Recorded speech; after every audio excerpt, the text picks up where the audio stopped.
देश और धर्म की रक्षा के लिए जाना गया है। और ये हम नहीं कहते, हमारा इतिहास कहता है। हम नहीं कहते, राजपासी राजा कंस कहते हैं, महाराजा लाखन पासी कहते हैं, महाराजा सोहेलदेव पासी कहते हैं। ऐसे अनेकों राजा हो, ये प्रमुख राजाओं का मैं नाम ले रहा हूँ जो इनके दरबारी सरदार हुआ करते थे, जो इनकी रक्षा सुरक्षा में कई किले हुआ करते थे। आपको बता दूं, ये वो धरती है, अवध की धरती, लखनऊ की धरती, महाराजा लाखन पासी जी की धरती, जहां पे एक सबसे बड़े जिहादी का अंत हुआ था।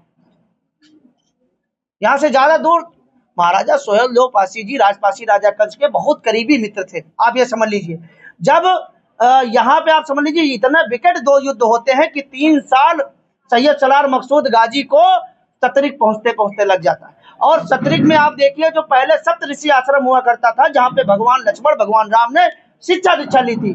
और आप जैसे ही बाराबंकी शहर के पहले 1 किलोमीटर पहले पुलिया पड़ती है, आप देखिएगा सैयद सलार साहू की कब्र बनी हुई है। वो सैयद सलार मकसूद गाजी के पिता है।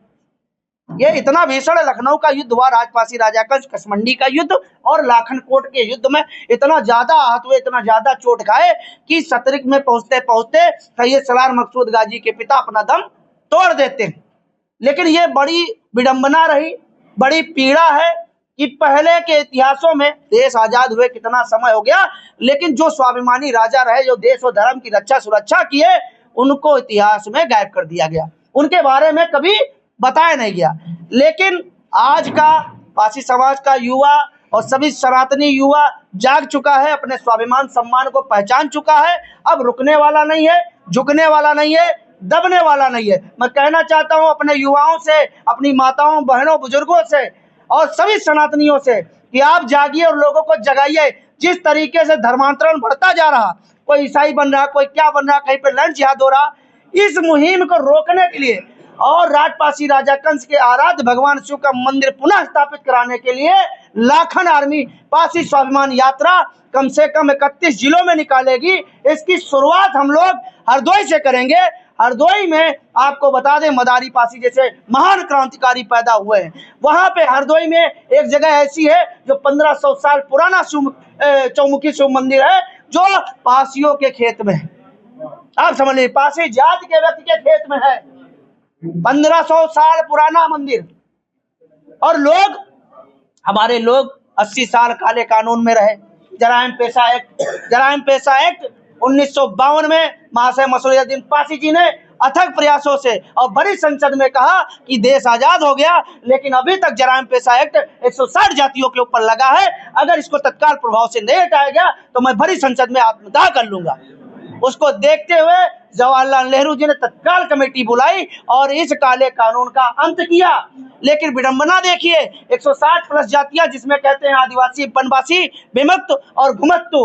विमुक्त में रजवाड़ी जातियां आती थी, जिसमें पासी आते थे, लोधी आते थे, गुर्जर आते थे, अहिर आते थे, अनेकों जातियां थी।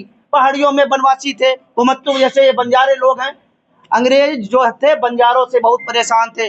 बंजारे यहाँ अंग्रेजों को मारते थे, निकल जाते थे 100 किलोमीटर दूर। तो इन जातियों को सम्मान मिले, स्वाभिमान मिले, हम ऐसा कुछ करना चाहते हैं।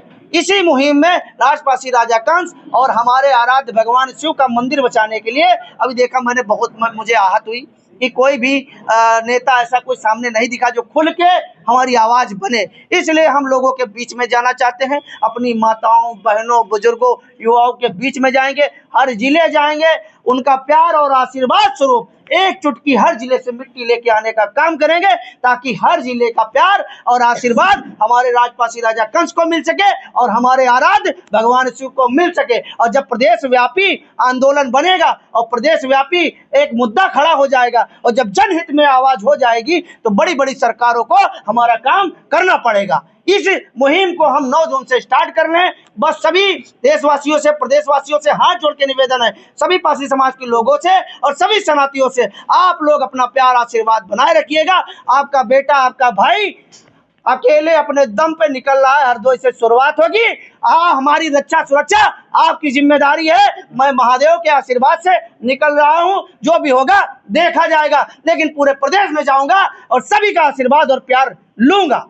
इस मुहिम में 9 जून से आप लोग सभी साथी तैयार रहें और मैं अपने सभी मीडिया साथियों का बहुत बहुत धन्यवाद आभार करता हूं। आप लोग ऐसे ही अपना प्यार आशीर्वाद बनाए रहें ताकि सनातन सभ्यता जो हजारों साल पहले यहाँ पे कुचली गई थी उसको पुनः हम जीवित कर सके। जिस तरीके से हमारे संवैधानिक पद पे लोग बैठ जाते हैं और हमारे स्वाभिमान सम्मान की बात नहीं करते हैं, उन्हीं की गोद में जाके बैठ जाते हैं जिन लोगों ने हमारे धर्म को कुचला है, हमारी सभ्यता को रौंदा है। मैं मानवतावादी हूं, मैं हर धर्म का सम्मान करता हूं, लेकिन जो सनातन विरोधी है, देश विरोधी है और यहाँ की मार्शल कौमों का विरोधी है, मैं उसका विरोधी हूं। मैं कोई भाईचारा नहीं करूंगा क्योंकि मुझे चारा बन के कटना नहीं है। सीधी बात है, भाईचारा उनसे होगा जो मानवता की बात करेगा। सनातन हमारा प्राकृति पूजक है। हमारे आप देखिए गंगा मैया है, अगर जल ना हो तो क्या जीवन है, इसलिए हम उनको गंगा मैया कहते हैं। बरगद का पेड़ है, पीपल का पेड़ है, अगर सबसे ज्यादा ऑक्सीजन पीपल और बरगद ना दे तो क्या हमारा जीवन संभव है, इसलिए हम उनको ब्रह्म देवता कहते हैं। सूर्य देवता क्यों कहते हैं, अगर धूप ना मिले तो क्या हमारा जीवन संभव है, इसलिए हम उनको सूर्य देवता कहते हैं। अगर धरती न हो तो क्या अनाज हमें मिलेगा, जीवन हमें मिलेगा, इसलिए धरती माता कहते हैं। जो हमारे जीवन से जुड़ा है, अगर उसको माता कहते हैं, देवता कहते हैं, तो लोगों को पीड़ा क्या है, क्योंकि हमारी माँ के आगे ज्ञानवती देवी लिखा हुआ है। Fenesta windows, beautiful and durable designs, installation से मेंटेनेंस की लाइफ लॉन्ग कस्टमर सर्विस। आपके घर में फिनिस्टा नहीं है तो कॉल कीजिए। फाइनर फिनिस्टा।